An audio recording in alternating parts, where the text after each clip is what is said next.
কিভাবে যেকোনো ছবিকে এরকম থেকে এরকম করবেন সেটি আজকে দেখাবো। চলুন দেখে আসি। আমি গ্যালারি থেকে একটা ছবি সিলেক্ট করে নিচ্ছি, অনলাইন থেকে ডাউনলোড করা। দেখেন ছবিটা রেজলিউশন খুব একটা ভালো নয়, ফেটে যাওয়া ছবি। তো এখন আমি রিমি অ্যাপ্লিকেশনটি ওপেন করব।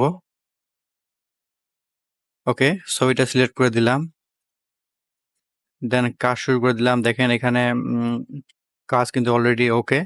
ছবিটা আগে ছিল এরকম, আর এখন এরকম।